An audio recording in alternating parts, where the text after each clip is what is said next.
Many years ago, in a small village called Bend, there lived an old woman named Essie. She lived alone in a tiny house and had moved into the village a few months earlier. No one knew where she came from because she never talked about her past. Essie looked frail, with deep wrinkles on her face and gray hair always covered with a scarf. Her slow movements made her seem older than she probably was. The villagers felt sorry for her when she arrived. They gave her food and other necessities, as she had no husband, children, or relatives who ever visited. Life in Bend was quiet, and people rarely questioned things that didn't directly affect them. So, apart from showing Essie kindness, no one bothered to ask about her life. One day, Essie went to the market with surprising news. "I've found a way to take care of myself," she announced, smiling at the women gathered around the fish stall. The women paused, curious. "What is it?" they asked. "I've got a contract with a company in the city," Essie explained. "They recycle old clothes to make pillows, socks, and other things. If I bring them old clothes, they'll pay me." The women were happy for her. "That's good, Essie," one of them said. "We've always worried about you. It's nice that you found something to do." Essie smiled. "I'll need your help, though. If you have old clothes or anything you're not using, please give them to me. It will help me a lot." "Of course, Essie," the women replied. "We'll bring some clothes for you tomorrow." Word spread quickly, and soon the entire village was helping Essie. Every week she would visit each house with her wheelbarrow, collecting bundles of old clothes. The villagers were happy to help. It felt good to support an old woman who always seemed so helpless.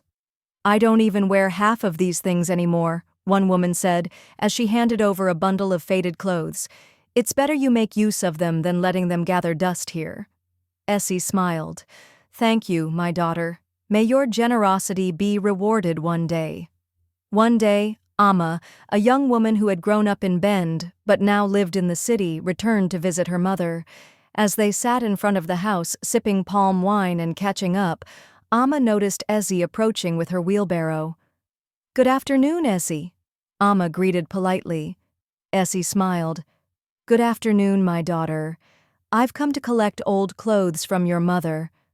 Amma watched quietly as her mother handed over a small bundle of clothes. She studied Essie's face for a long moment, trying to place it. When Essie left, Amma asked her mother, "Mama, who is she?" "That's Essie," her mother explained. "She's a widow who lives alone.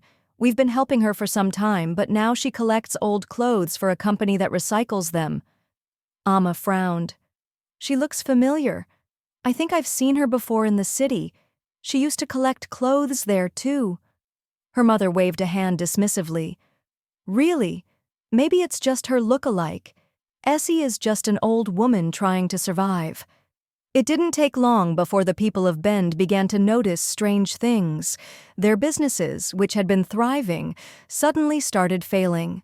Their yams spoiled overnight, and some lost their clients. One man even complained of misplacing a large sum of money and couldn't explain how it happened. "It's like bad luck is following me," one woman lamented at the market. Another sighed. "You're not the only one. I don't know what's happening, but everything seems to be going wrong lately." Amma, who had stayed in the village longer than planned, soon noticed the pattern of misfortune. One afternoon, her mother returned from the market looking troubled. "Mama, you've been quiet since you got back. What's wrong?" Amma asked. Her mother sighed. "Amma, I don't even know where to begin. Nothing is working anymore. My little farm isn't yielding as it used to. I keep losing things, especially money, and I'm not the only one. Almost everyone in the village is complaining." Amma frowned. "What do you mean? What's happening?" "If you ask me, who will I ask?" her mother replied. "Chica says her yams are rotting before harvest. Na can't find the money she kept for her daughter's school fees. Even Adwoa the tailor said she hasn't been getting customers like before. It's as if bad luck is everywhere." Amma thought for a moment. "Has anyone tried to figure out what's going on? Could it be spiritual?" Her mother shook her head. "We don't know. Everyone just assumes it's bad times, but it feels strange." As they spoke, Essie approached the compound with her wheelbarrow, ready to collect old clothes. "Good afternoon, Essie," Amma greeted politely. "Good afternoon, my daughter," Essie replied with a warm smile. Amma sat quietly, observing Essie's every move. The old woman's calm demeanor was unsettling. Maybe it was because Amma remembered seeing her in the city, doing the same thing. That night, Amma couldn't sleep. She decided to investigate Essie's activities. The next morning, she followed Essie as she made her rounds, collecting clothes from different households. Amma noticed that Essie never left the village during the day. Instead, she would take the clothes back to her house and disappear inside for hours. One evening, Amma decided to follow Essie after she left her house with a large sack of clothes. She stayed at a safe distance, hiding behind trees and bushes as the old woman walked toward the outskirts of the village. After about an hour, Essie entered a dense forest. Amma hesitated but pushed forward. She watched from behind a tree as Essie stopped in a small clearing. The old woman carefully unpacked the clothes, arranged them in a pile, and poured kerosene over them. Then, to Amma's shock, Essie lit the pile on fire and began chanting in a low, sinister voice.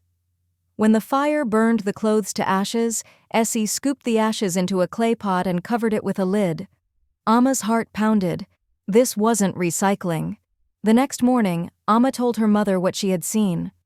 "Mama, I followed Essie yesterday. She's not recycling the clothes. She's burning them in the forest and chanting something. This is spiritual." Her mother was shocked. "Are you sure about this, Amma?" "Yes, Mama. I need to find out more about her. I'm going to the city to ask questions." Amma traveled to the city and visited the neighborhood where she remembered seeing Essie years ago. The stories she heard were chilling. "That woman destroyed this place," a man named Kwame said. "She was always collecting clothes and people thought they were helping her. But after she left, everything fell apart. Businesses collapsed, people lost their savings, and some even fell sick." Amma's blood ran cold. Everything matched what was happening in Bend. When Amma returned to Bend, she brought 2 young men from the community with her. They followed Essie to the forest and caught her in the act.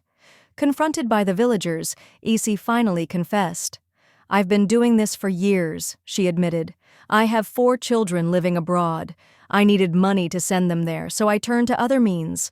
I would burn the clothes and use the ashes to invoke the destinies of the people who gave them to me. Their fortunes and blessings went to my children." The villagers were horrified. "You stole our destinies," one man shouted. "That's why we've been suffering." Essie's house was searched, and they found an altar with fetish items. The villagers destroyed everything, and Essie collapsed lifeless.